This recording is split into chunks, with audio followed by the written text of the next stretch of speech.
सावरकरांवर सत्य सांगणारा सिनेमा समोर आणला।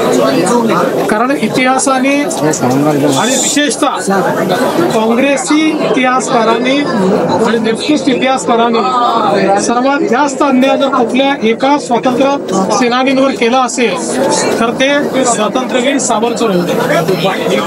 आणि त्यांची ही खरी कहाणी आहे, त्यांचं जे खरं कॉन्ट्रीब्युशन आहे या सिनेमाच्या माध्यमातून रणदीप फुराजींनी ते आपल्यापर्यंत आणलेलं आहे। आणि मला आज याचा अधिक आनंद आहे की हिंदीमध्ये रिलीज झाल्यानंतर लोकांना तो आवडत असताना त्यांनी मराठीमध्ये देखील तो मांडला। मराठी माणसाकडनं स्वातंत्र्यवीर सावरकर एक असं स्वप्न आहे की जे प्रत्येक मराठी माणूस पाहतोच। आणि हा सिनेमा मराठीमध्ये रिलीज होत असताना त्या ठिकाणी उपस्थित राहण्याची संधी मला मिळाली, याचा मला मनापासून आनंद आहे। आणि मी सर्वांना अपील करणार आहे की हिंदीमध्ये बघा, मराठीमध्ये बघा, पण प्रत्येकाने खरा इतिहास जर देशाचा जाणून घ्यायचा असेल, आपले खरे हिरोज कोण आहे हे जर जाणून घ्यायचं असेल तर हा सिनेमा बघितलाच पाहिजे असं माझं सगळ्यांना आव्हान।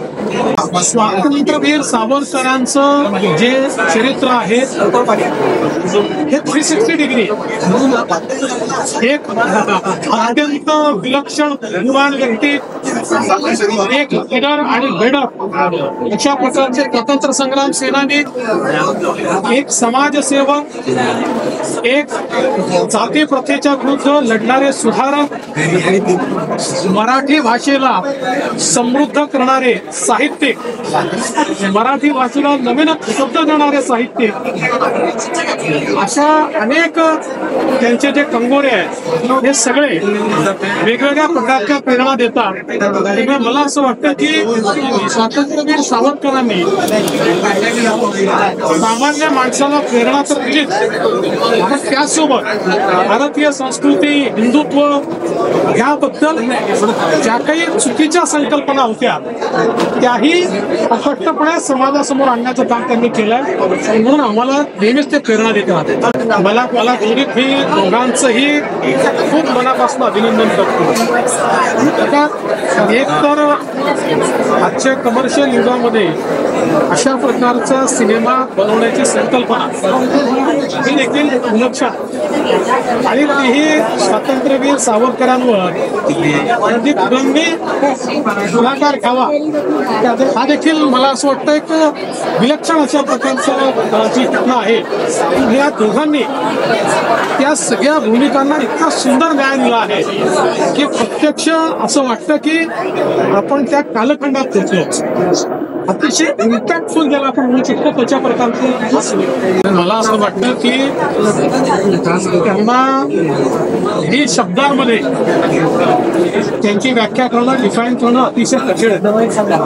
त्यांचे जातीउच्छेदक निबंध जर आपण बघितले तर त्यांनी जाती प्रथा का आली आणि त्यांनी कसा आपला नाश केला आणि ते कशी दूर केली पाहिजे याबद्दल त्यांचे विचार हे विलक्षण आहे। विज्ञान अधिष्ठित त्यांनी जे लेखन केलेलं आहे, जीवनामध्ये ही गोष्ट धर्म असेल किंवा विचार असेल याच्या पाठीमागचं विज्ञान काय आहे आणि ते विज्ञान संपल्यामुळे आम्ही कसे गुलाम झालो या संदर्भात त्यांनी जे विचार मांडलेले आहेत मला असं वाटतं सगळंच प्रेरक। आणि आपल्याला याची कल्पना देखील आहे की क्रांतिकारकांची एक फळी ही त्यांनी तयार केली। जोसेफ माझेरीचं चरित्र लिहिल्यानंतर त्यांनी जी प्रेरणा त्यांनी उभी केली आणि त्यानंतर ते पहिले व्यक्ती होते की ज्यांनी इंग्रजांचा नरेटिव्ह संपवला की 1857चं युद्ध हे शिपायांचं बंड नव्हतं तर भारतीय स्वातंत्र्याचं पहिलं समर ते होतं। त्यामुळे काउंटर नरेटिव्ह हा कसा उभा करतायत हे देखील त्यांनी आपल्याला शिकवलं आहेच। आणि मला असं वाटतं की त्यांच्या या सगळे जे विषय मी मांडले आहेत या संदर्भात वेगवेगळ्या प्रकारे आपल्याला मुलांपर्यंत पोहोचवलं पाहिजे. तर मी असं म्हणतो की आजच्या परिस्थितीतलं सगळ्यात पॉवरफुल माध्यम काय आहे तर ते सिनेमा. हे माध्यम खऱ्या अर्थानं जास्तीत जास्त लोकांपर्यंत पोहोचतं, युवा पिढीपर्यंत पोहोचतं. म्हणून आमचा हा प्रयत्न असेल की आमच्या युवा पिढीने हा सिनेमा बघितलाच पाहिजे.